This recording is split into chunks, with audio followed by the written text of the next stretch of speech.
इस गतिविधि के अंत तक आप निम्नलिखित कार्यों में सक्षम हो जाएंगे। नोटपैड के फीचर्स का वर्णन करना, दस्तावेजों को तैयार और सेव करना और दस्तावेजों को फॉर्मेट और प्रिंट करना। नोटपैड टेक्स्ट एडिट करने का एक बेसिक प्रोग्राम है और अधिकतर इसका उपयोग टेक्स्ट फाइलों को देखने और एडिट करने के लिए होता है। ये वेब पेज के लिए HTML डॉक्यूमेंट बनाने के लिए विशेष रूप से उपयोगी होता है। नोटपैड का आरंभ करने के लिए स्टार्ट पर क्लिक कीजिए। विंडोज एक्सेसरीज के लिए बाईं तरफ स्थित अल्फाबेटिकल सूची को नीचे स्क्रॉल कीजिए और क्लिक कीजिए। ड्रॉप डाउन सूची से नोटपैड को सिलेक्ट कीजिए। एप्लीकेशन खुलने पर आपके सामने एक खाली पेज खुल जाता है, जिस पर आप एक नया डॉक्यूमेंट बनाने के लिए टाइपिंग करना आरंभ कर सकते हैं। खुले हुए नोटपैड में आपका नाम टाइप कीजिए और फिर एंटर प्रेस कीजिए। आपका एड्रेस टाइप कीजिए और फिर से एंटर प्रेस कीजिए। आप चाहें तो आपका टेक्स्ट प्रदर्शित होने का तरीका आप बदल सकते हैं। इसके लिए मेन्यू बार से फॉर्मेट फॉन्ट को सिलेक्ट कीजिए। फॉन्ट विंडो में आपकी आवश्यकता के अनुसार स्टाइल और साइज के साथ फॉन्ट को सिलेक्ट कीजिए। आपके डॉक्यूमेंट में संपूर्ण टेक्स्ट के लिए आपके सिलेक्शन को अप्लाई करने के लिए ओके प्रेस कीजिए। फाइल को सेव करने के लिए फाइल सेव को सिलेक्ट कीजिए। चूंकि ये एक नया डॉक्यूमेंट है जिसे पहली बार सेव किया जा रहा है, अतः सेव एज विंडो प्रदर्शित होती है। सेव एज विंडो में आप फाइल सेव करने का स्थान और फाइल का नाम निर्दिष्ट कर सकते हैं। सेव पर क्लिक कीजिए। आपकी फाइल एक्सटेंशन .txt के साथ सेव हो जाती है। सेव एज कमांड का उपयोग स्टोर की गई फाइल की प्रतिलिपि को किसी अन्य नाम से सेव करने के लिए किया जा सकता है। अब आप अपने डॉक्यूमेंट की एक कॉपी की प्रिंट चाहते हैं। फाइल मेन्यू पर क्लिक कीजिए और फिर प्रिंट पर क्लिक कीजिए।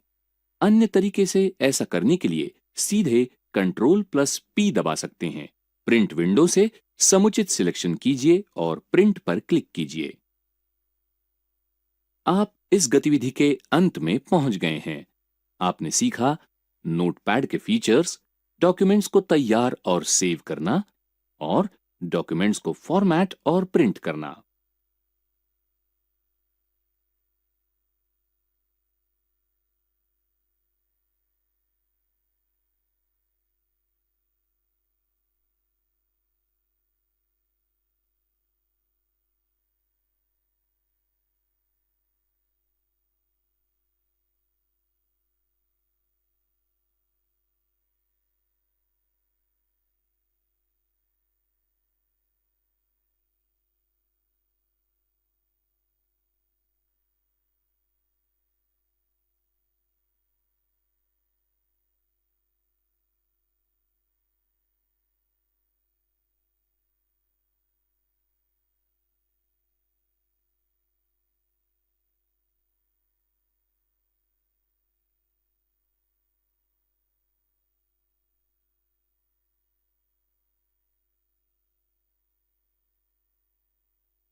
इस गतिविधि के अंत तक आप निम्नलिखित कार्यों में सक्षम होंगे। लैपटॉप पर start, lock, unlock, sign out और शट डाउन जैसे मूलभूत कार्यों को करना, लैपटॉप से कब और कैसे लॉक और साइन आउट करते हैं ये स्पष्ट करना और लैपटॉप के लिए हाइबरनेट और स्लीप मोड्स को स्पष्ट करना। क्या आपने कभी कंप्यूटिंग का ऐसा उपकरण देखा है जो एक नोटबुक की तरह नजर आता है? आपने पार्कों या कॉफी शॉप अथवा यहां तक कि ऑफिस या स्कूल में भी लोगों को इन इलेक्ट्रॉनिक नोटबुक पर काम करते देखा होगा। इन मोबाइल कंप्यूटरों के विषय में अधिक जानकारी के लिए कृपया ये वीडियो देखिए। यहाँ तक कि आपने लोगों को यात्रा करते समय भी इस तरह के उपकरण का उपयोग करते देखा होगा। इन मोबाइल कंप्यूटरों के विषय में अधिक जानकारी के लिए कृपया ये वीडियो देखिए। इसे लोग सुविधाजनक ढंग से अपनी गोद में या मेज पर रखकर काम करते हैं। इन मोबाइल कंप्यूटर्स को लैपटॉप कहते हैं। आइए हम एक लैपटॉप के फीचर जानें। पोर्टेबल यूनिट में उपलब्ध इन लैपटॉप में डेस्कटॉप कंप्यूटर के अधिकांश फीचर प्राप्त होते हैं। अतः कहीं भी ले जाने के लिए लैपटॉप अत्यधिक सुविधाजनक होता है। लैपटॉप बैटरी पर भी चलता है, अतः आप इस पर चलते फिरते अथवा अलग अलग डेस्क पर भी काम कर सकते हैं। जब आप लैपटॉप को प्लग करते हैं तो इसकी बैटरी स्वतः ही पुनः चार्ज हो जाती है। लैपटॉप पूरी तरह से व्यवहारिक होता है। इसमें built in monitor, speaker, mouse, keyboard और कभी-कभी टच पैड भी होते हैं। अतः बिना किसी बाहरी पेरिफेरल को जोड़े हुए ये अच्छी तरह से काम करता है और ये कॉम्पैक्ट होता है। यदि आपको टच पैड और कीबोर्ड सुविधाजनक नहीं प्रतीत होता है और आप बड़े मॉनिटर पर देखना पसंद करते हैं, तो आप अपने लैपटॉप पर आसानी से अपेक्षित पेरिफेरल कनेक्ट कर सकते हैं। आप अपने लैपटॉप के साथ स्पीकर, प्रोजेक्टर, एक्सटर्नल माउस और अन्य मोबाइल उपकरण भी जोड़ सकते हैं। पहली बार लैपटॉप का उपयोग करना थोड़ा अलग अनुभव हो सकता है, लेकिन चिंता न कीजिए, ये अलग होता है, कठिन नहीं।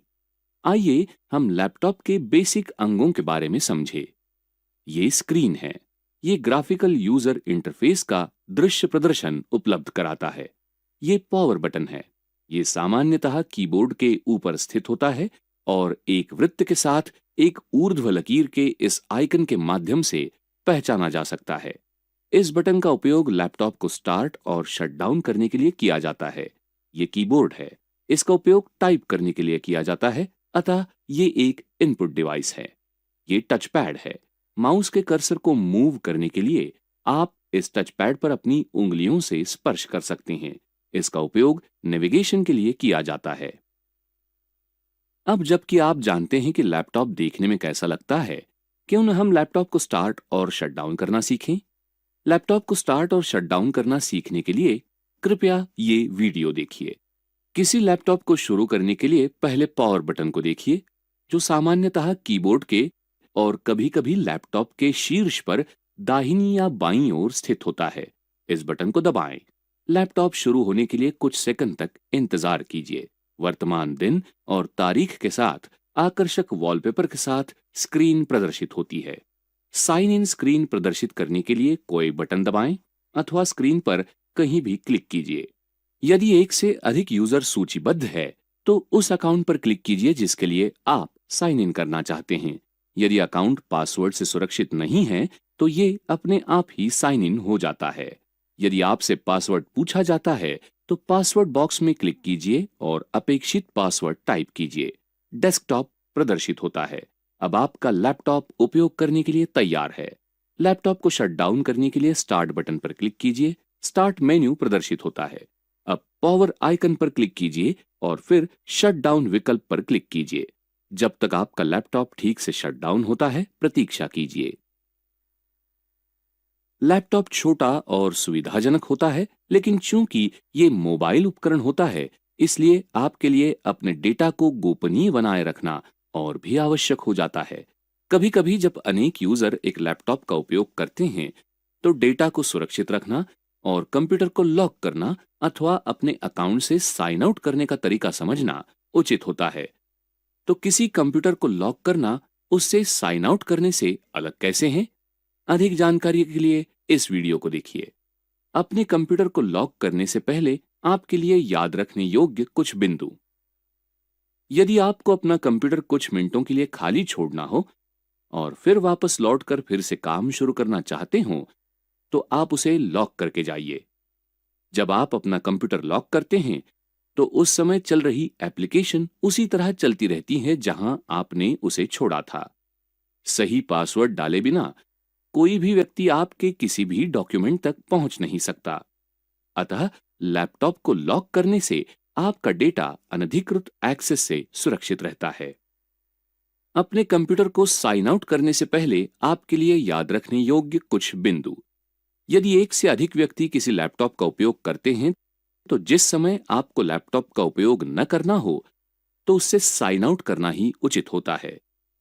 साइन आउट करने से सुनिश्चित होता है कि यदि कोई अन्य यूजर आपके कंप्यूटर में साइन इन करते हैं तो वे आपके डेटा तक पहुंच नहीं पाएंगे।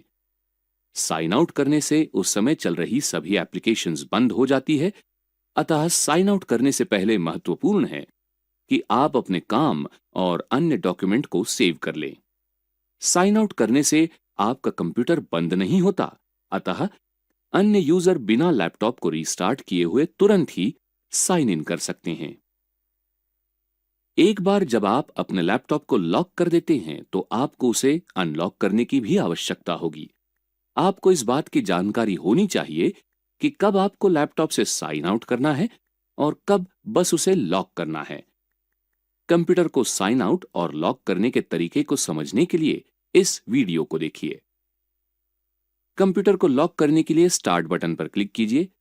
स्टार्ट मेन्यू प्रदर्शित होता है। यूजर अकाउंट आइकन पर क्लिक कीजिए। विकल्पों की सूची प्रदर्शित होती है। लॉक विकल्प को सिलेक्ट करने के लिए क्लिक कीजिए। अब आपका लैपटॉप लॉक हो गया है। वैकल्पिक रूप से अपने लैपटॉप को जल्दी से लॉक करने के लिए बस Windows+L बटनों को दबाएं। लॉक स्क्रीन प्रदर्शित होती है। अब आपका कंप्यूटर लॉक हो गया है। बिना निर्धारित पासवर्ड डाले कोई भी आपका लैपटॉप एक्सेस नहीं कर सकता। कंप्यूटर को अनलॉक करने के लिए कीबोर्ड पर किसी भी बटन को दबाएं अथवा स्क्रीन पर कहीं भी क्लिक करें। साइन इन स्क्रीन प्रदर्शित होती है। आप अपने यूजर नेम के नीचे शब्द लॉक्ड देख सकते हैं। इससे निर्धारित होता है कि आप अभी भी साइन इन हैं, लेकिन आपका अकाउंट लॉक है। अनलॉक करने के लिए पासवर्ड बॉक्स में सही पासवर्ड डालें और एंटर दबाएं। आपका लैपटॉप अनलॉक हो जाता है और सभी चल रही एप्लीकेशंस अभी भी खुली हुई हैं। अतः आप अपना काम शुरू कर सकते हैं। यदि आपको नियमित रूप से अपने लैपटॉप को दूसरों के साथ साझा करना है तो लैपटॉप को केवल लॉक करने के बजाय उससे साइन आउट करना अधिक बेहतर होता है। लैपटॉप लॉग आउट करने के लिए स्टार्ट बटन पर क्लिक कीजिए, फिर यूजर नेम आइकन पर क्लिक कीजिए और साइन आउट को सिलेक्ट कीजिए। लैपटॉप एक कम वजन वाला मोबाइल उपकरण है। ये हर समय गतिशील लोगों के लिए एक प्रकार का वर्चुअल ऑफिस होता है। कभी कभी ऐसा भी हो सकता है कि लैपटॉप आपकी उम्मीद के अनुसार काम न करें। लैपटॉप पर आपके सामने जिन प्रकार की सामान्य समस्याएं आ सकती है और साथ ही लैपटॉप को रीस्टार्ट करने के तरीके को सीखने के लिए कृपया ये वीडियो देखिए। आपका कंप्यूटर अचानक रीस्टार्ट या रीसेट के लिए पूछ सकता है। अपने आप ही रीस्टार्ट हो जाता है। कोई नई एप्लीकेशन या अपडेट इंस्टॉल करने के बाद रीस्टार्ट की आवश्यकता, धीमे चलता है या सिस्टम फ्रीज हो जाए। इनमें से अधिकांश समस्याओं का समाधान लैपटॉप को रीस्टार्ट करने से हो जाता है। जब आप लैपटॉप को रीस्टार्ट करते हैं, यह शटडाउन हो जाता है और फिर स्वतः ही स्टार्ट हो जाता है। लैपटॉप को रीस्टार्ट करने के लिए स्टार्ट बटन पर क्लिक कीजिए। प्रदर्शित विकल्पों से शटडाउन पर क्लिक कीजिए। मेन्यू के विकल्पों की एक सूची प्रदर्शित होती है। रीस्टार्ट पर क्लिक कीजिए। आपका लैपटॉप शटडाउन हो जाएगा और फिर स्वतः स्टार्ट हो जाएगा। जब आपका कंप्यूटर रीस्टार्ट हो जाता है तो इसे पुनः अनलॉक करने के लिए आपको इसमें अपना पासवर्ड टाइप करने की आवश्यकता होती है। कभी कभी लैपटॉप को रीस्टार्ट करना सही निर्णय नहीं होता, क्योंकि हर बार जब आप कंप्यूटर को स्टार्ट या रीस्टार्ट करते हैं, ये अधिक बैटरी लेता है। यदि आप अपने लैपटॉप को बिना बंद किए हुए सुरक्षित रखना चाहते हैं और आपने जहां अपना काम छोड़ा था वहीं से फिर से अपना काम शुरू करना चाहते हैं, तो आप हाइबरनेट या स्लीप मोड के विकल्पों का उपयोग कर सकते हैं। स्लीप और हाइबरनेट मोड के बारे में अधिक जानने के लिए कृपया ये वीडियो देखिए। श्री अब्राहम अपने लैपटॉप पर काम कर रहे हैं और कुछ देर के लिए कहीं जाना चाहते हैं। वो अपने लैपटॉप के डेटा को सुरक्षित रखना चाहते हैं। दूसरी ओर वो लैपटॉप को शट डाउन करना नहीं चाहते, क्योंकि वो समय एवं बैटरी की बचत करना चाहते हैं, जो लैपटॉप को रीस्टार्ट करने में काफी अधिक खर्च होंगे। ऐसी स्थिति पर विचार करके बताइए आप क्या करते। आइए देखिए अब्राहम ने क्या किया। अपने लैपटॉप की बैटरी बचाने के लिए उसे बिना बंद किए और जहां अपना काम छोड़ा था वहीं से काम पुनः शुरू करने के लिए वो हाइबरनेट मोड या स्लीप मोड का उपयोग कर सकते हैं। वो लैपटॉप को हाइबरनेट मोड पर रखते हैं। हाइबरनेट मोड स्लीप मोड से बेहतर है। हाइबरनेट मोड सभी चल रहे डॉक्यूमेंट्स और एप्लीकेशन को हार्ड डिस्क में रखता है और लैपटॉप को पूरी तरह से ऑफ कर देता है। इस प्रकार लैपटॉप बिजली की शून्य खपत करता है।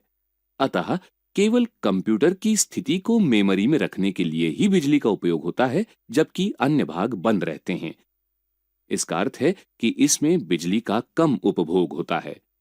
यदि उन्होंने स्लीप मोड का उपयोग किया होता तो उन्होंने अपने सिस्टम को ऐसी स्थिति में छोड़ा होता जो शट डाउन करने के समान ही होता है। दोनों ही मोड में आप अपना काम वहीं से शुरू कर सकते हैं जहां छोड़ा था। डिफॉल्ट से आपके लैपटॉप में केवल स्लीप मोड ही एनेबल होता है। लेकिन यदि आप पर्यावरण के प्रति जागरूक हैं, तो जब कभी भी आप अपने काम से अवकाश लें, आपको अपने लैपटॉप को हाइबरनेट करने की आदत डालनी चाहिए। ऐसा करने के लिए आपको इसे अपने लैपटॉप में एनेबल करने की आवश्यकता होगी। स्टार्ट पर क्लिक कीजिए। विंडोज सिस्टम के बाएं तरफ स्थित अल्फाबेटिकल सूची पर स्क्रॉल नीचे कीजिए और क्लिक कीजिए। ड्रॉप डाउन सूची से कंट्रोल पैनल को सिलेक्ट कीजिए। कई सारे विकल्प प्रदर्शित होते हैं। पावर ऑप्शंस पर क्लिक कीजिए। पावर ऑप्शन स्क्रीन पर प्रदर्शित होते हैं। यहां आप प्रभावी रूप से बिजली की कम खपत करने के लिए पावर प्लान को सिलेक्ट कर सकते हैं। बाएं पैनल पर स्थित सूचीबद्ध विकल्पों में से choose what the power button does पर क्लिक कीजिए।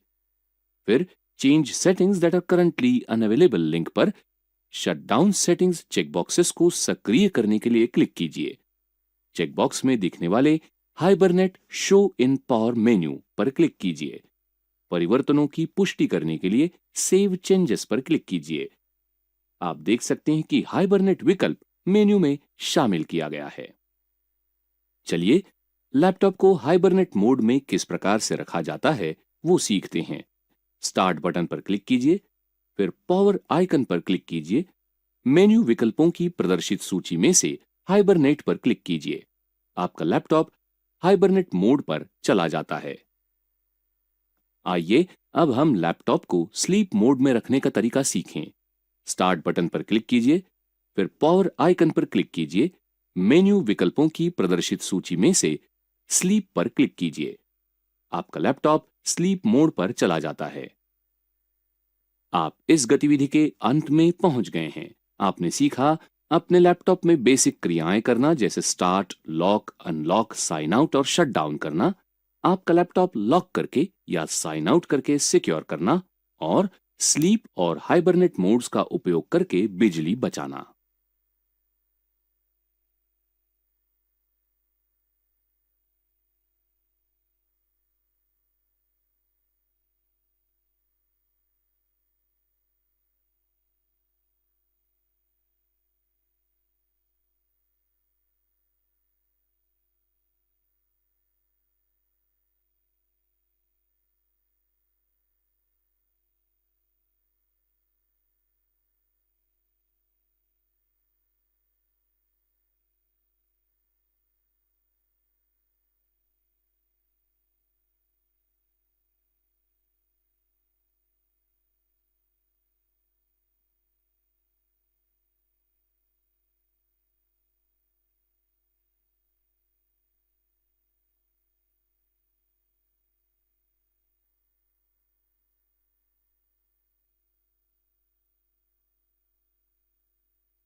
आपको आपकी चीजें ज्यादा से ज्यादा पर्सनलाइज करना पसंद है ना? आपको घड़ी का 12 घंटे स्वरूप आसान लग सकता है, लेकिन आपका डेस्कटॉप 24 घंटे स्वरूप प्रदर्शित करता है। इसी प्रकार आपको दिन, महीना, वर्ष स्वरूप अच्छा लग सकता है, लेकिन आपका डेस्कटॉप बाकी कुछ तारीख का स्वरूप दिखाने वाला आपको मिलेगा। क्या करें? कस्टमाइज कीजिए और पर्सनलाइज कीजिए। आपकी सुविधा अनुसार आपके सब डेस्कटॉप घटक पर्सनलाइज करने के लिए विंडोज पर काम करते हैं।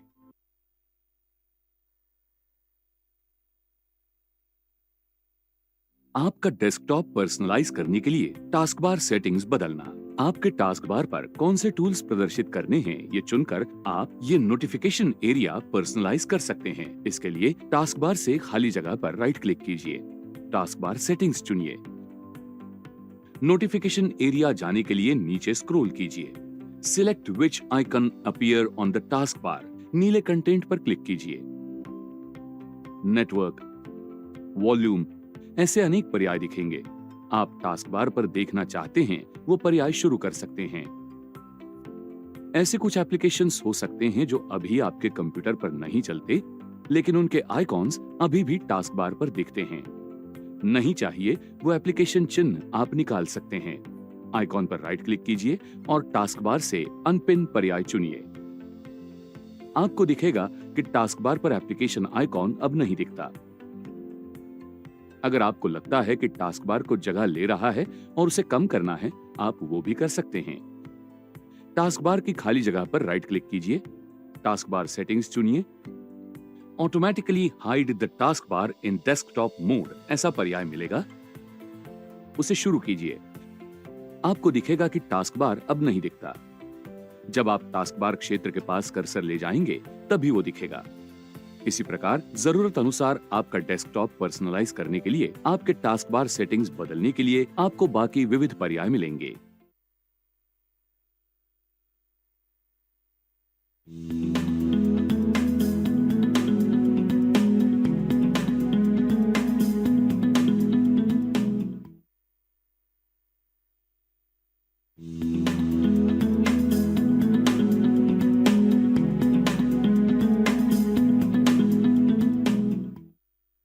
अनीता ने कॉलेज की 2 हफ्तों की अध्ययन यात्रा के लिए जाने की योजना बनाई है। उसकी माँ उसे बहुत सावधान रहने की और हमेशा उसके साथ पैसे रखने की सलाह देती है। अनीता उसे बताती है कि वो बहुत सारी कैश अपने पास नहीं रखेगी। वो उसके समस्त मौद्रिक लेन देन के लिए भीम ऐप का उपयोग करने की योजना बनाती है। वो स्पष्ट करती है कि भारत सरकार द्वारा निर्मित ये उपक्रम कैशलेस लेन देन को लोकप्रिय बनाने के लिए है। मध्यवर्ती डिजिटल वॉलेट्स की आवश्यकता के बिना ट्रांसफर्स सीधा एक बैंक से दूसरी बैंक किया जा सकता है। ये ऐप विविध भारतीय भाषाओं में उपलब्ध है। चलिए देखते हैं कि भीम ऐप का उपयोग किस प्रकार किया जाता है।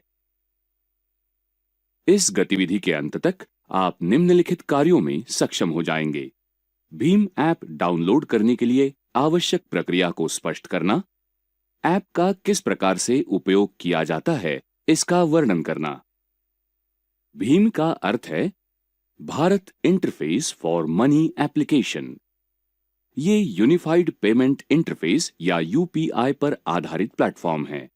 आप आपके मोबाइल फोन का उपयोग करते हुए आपके बैंक के साथ अपना रजिस्टर्ड मोबाइल नंबर प्रदान करके पैसों को भेजने या प्राप्त करने के लिए भीम ऐप का उपयोग कर सकते हैं।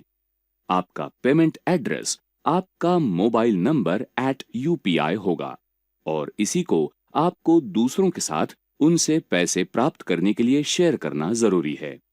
चलिए एंड्रॉइड उपकरण पर भीम ऐप डाउनलोड करते हैं।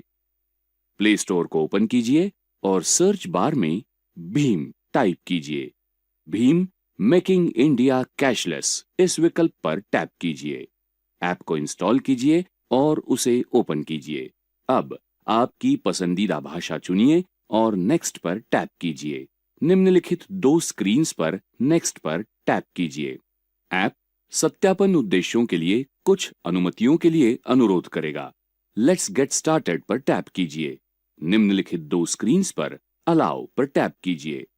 अगर आपके फोन में 2 सिम कार्ड्स हैं तो आपसे आवश्यक सिम का चुनाव करने के लिए कहा जाएगा। सुनिश्चित कीजिए कि आपके द्वारा चुना हुआ नंबर आपके बैंक अकाउंट से लिंक्ड है और फिर नेक्स्ट पर टैप कीजिए। अब आपको ऐप को ओपन करने के लिए 4 डिजिट का पासकोड या पिन सेट करने की आवश्यकता है। पिन की एक बार फिर से पुष्टि कीजिए।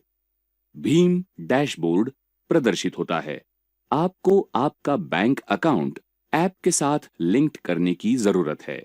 ध्यान दीजिए कि आप केवल सिंगल बैंक अकाउंट के साथ ही लिंक कर सकते हैं। प्रदर्शित सूची से आपकी बैंक को सिलेक्ट कीजिए। बैंक अकाउंट नंबर के आखिरी 4 डिजिट्स और आईएफएससी कोड प्रदर्शित होता है। आगे आपको आपका यूपीआई पिन सेट करने की आवश्यकता है। इसका उपयोग सभी लेन देन को प्रमाणित करने के लिए किया जाता है। समाप्ति तिथि के साथ साथ आपको आपके डेबिट एटीएम कार्ड के आखिरी 6 डिजिट्स को एंटर करने के लिए पूछा जाएगा। फिर आपको वन टाइम पासवर्ड ओटीपी प्राप्त होगा। अगर ये पहले से ही प्रदर्शित नहीं है तो ओटीपी एंटर कीजिए और आपका यूपीआई पिन सेट कीजिए। पासकोड का उपयोग करके जैसे ही आप भीम ऐप पर लॉगिन करते हैं, आपका होम पेज 3 लिंक्स दिखाता है। ट्रांजैक्शंस, ये पिछले और प्रलंबित ट्रांजैक्शंस प्रदर्शित करता है यदि कोई है। प्रोफाइल, ये आपका पेमेंट एड्रेस दिखाता है जो है mobile number @UPI। Bank account, ये लिंक्ड बैंक अकाउंट के विवरणों को दिखाता है। आप आपका बैलेंस देखने के लिए अनुरोध कर सकते हैं। अब आप फंड्स को प्राप्त करना या ट्रांसफर करना शुरू कर सकते हैं। पेमेंट करने के लिए होम पेज पर सेंड बटन पर टैप कीजिए। कृपया ध्यान दीजिए कि आपका लाभार्थी बैंक अकाउंट भी यूपीआई से जोड़ा जाना चाहिए। मोबाइल नंबर या व्यक्ति के भुगतान का पता एंटर कीजिए और फिर वेरीफाई पर टैप कीजिए। अगर आपने वैध नंबर या पता एंटर किया है तो व्यक्ति का नाम प्रदर्शित होता है। भुगतान राशि और रिमार्क्स एंटर कीजिए। अगर आप भविष्य में उसी व्यक्ति को भुगतान करना चाहते हैं तो सेव फॉर फ्यूचर बॉक्स पर टैप कीजिए और फिर पे बटन पर टैप कीजिए। अब आपका 6 डिजिट यूपीआई पिन एंटर कीजिए और टिक मार्क आइकन पर टैप कीजिए। आपको पुष्टिकरण संदेश प्राप्त होगा कि भुगतान किया गया है। ये इतना सरल है। होम पेज पर वापस आने के लिए गो टू होम पर टैप कीजिए।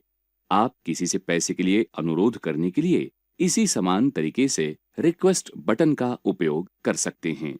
कभी-कभी व्यापारी उनकी दुकानों में पेमेंट्स को स्वीकार करने के लिए क्यूआर कोड्स प्रदर्शित करते हैं।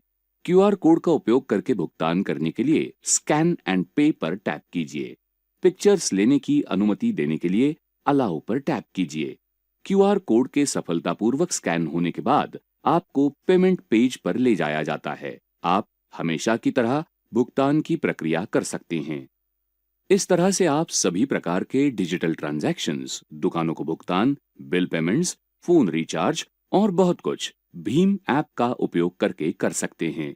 पैसे तुरंत ही ट्रांसफर्ड होते हैं और ट्रांजैक्शंस हफ्ते में 7 दिन और दिन में 24 घंटे किया जा सकता है। इस सुविधाजनक ऐप के बारे में लोगों को बताइए और कैशलेस डिजिटल इंडिया होने की तरफ हर किसी को प्रोत्साहित कीजिए।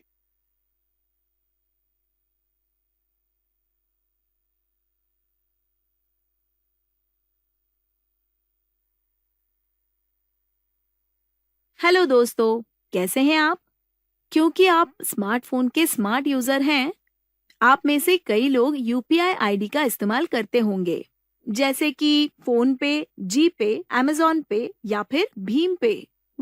अगर कोई आपको गूगल पे के माध्यम से भुगतान कर रहा हो, तो आपके साथ कभी ऐसा हुआ है कि आपका नंबर तो सही है, लेकिन उसे आपने किसी अजीब नाम से सेव कर रखा हो और इस वजह से भुगतान करने वाले को आपका नंबर रिकन्फर्म करना पड़ा हो? ये थोड़ा अजीब है ना? इसके लिए एक आसान टिप ये है, एक अच्छे नाम का इस्तेमाल करना। आपका पूरा नाम या फिर आपकी कंपनी का नाम। इससे कोई कंफ्यूजन भी नहीं होगा और काम भी जल्दी हो जाएगा। पर ये बदलाव हम गूगल पे में नहीं कर सकते। इसके लिए आपको जाना पड़ेगा जीमेल में। मैनेज योर गूगल अकाउंट पर क्लिक करें पर्सनल इन्फो टैब पर क्लिक करें और यहाँ नेम पर क्लिक करें। यहाँ आपको आपकी आइडेंटिटी वेरीफाई करनी पड़ेगी। उसके बाद आपको नाम चेंज करने का ऑप्शन मिलेगा। यहाँ पर नाम चेंज करके सेव पर टैप करें। अब गूगल पे में जाकर वेरीफाई करें।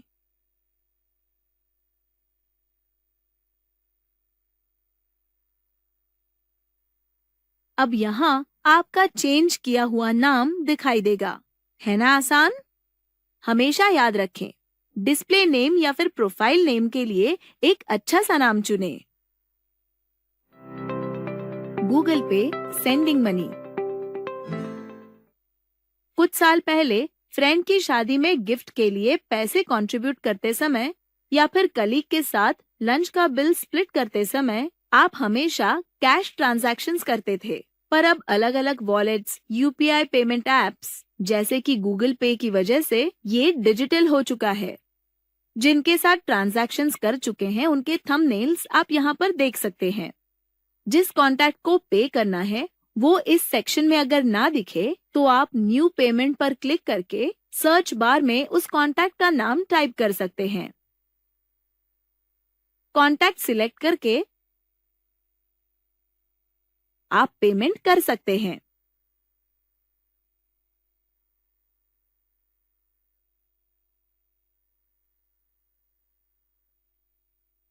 है ना ये आसान? अगली बार अगर कैश में पेमेंट करने का सोच रहे हो तो इसका इस्तेमाल जरूर करें।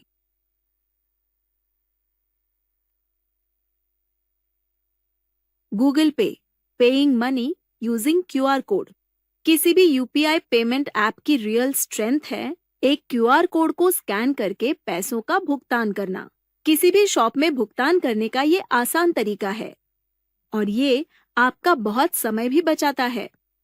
इससे आपको कैश और छुट्टे पैसे संभालने की जरूरत नहीं और ना ही आपका डेबिट कार्ड ढूंढने की।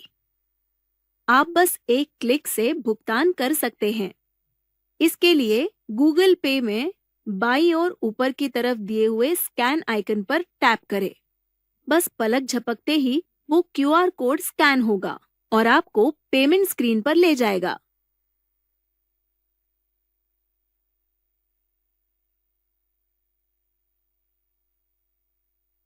मुझे लगता है ये भुगतान करने का एक बेहतरीन हैंड्स फ्री पेमेंट मोड है।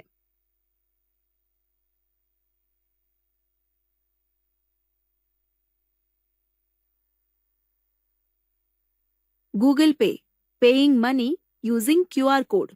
किसी भी यूपीआई पेमेंट ऐप की रियल स्ट्रेंथ है एक क्यूआर कोड को स्कैन करके पैसों का भुगतान करना। किसी भी शॉप में भुगतान करने का ये आसान तरीका है और ये आपका बहुत समय भी बचाता है। इससे आपको कैश और छुट्टे पैसे संभालने की जरूरत नहीं और ना ही आपका डेबिट कार्ड ढूंढने की। आप बस एक क्लिक से भुगतान कर सकते हैं। इसके लिए गूगल पे में बाईं ओर ऊपर की तरफ दिए हुए स्कैन आइकन पर टैप करें। बस पलक झपकते ही वो क्यूआर कोड स्कैन होगा और आपको पेमेंट स्क्रीन पर ले जाएगा।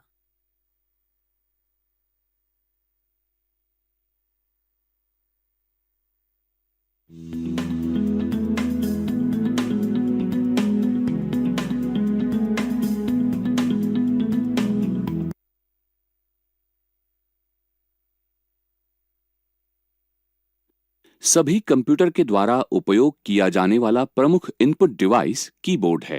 टाइपराइटर जैसे नजर आने वाले कीबोर्ड में अल्फाबेट के सभी अक्षर, 0 से 9 तक संख्याएं और अतिरिक्त स्पेशल प्रक्रिया संबंधी बटन होते हैं। लोगों को समझ में आने वाले अक्षरों, संख्याओं और विशेष कैरेक्टरों को कीबोर्ड इलेक्ट्रिकल सिग्नल में बदल देते हैं। ये सिग्नल सिस्टम यूनिट में भेजे जाते हैं और वहां प्रोसेस होते हैं।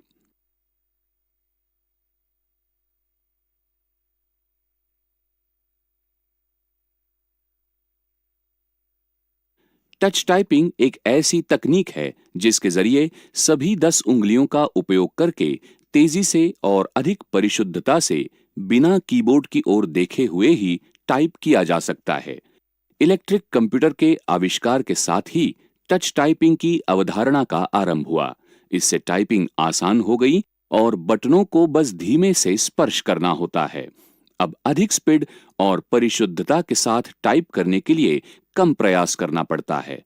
टच टाइपिंग प्रणाली में प्रत्येक उंगली के लिए एक अक्षर निर्धारित किया गया है। टाइपिस्ट बिना अपनी उंगलियों की ओर देखे हुए टाइप करना सीखते हैं।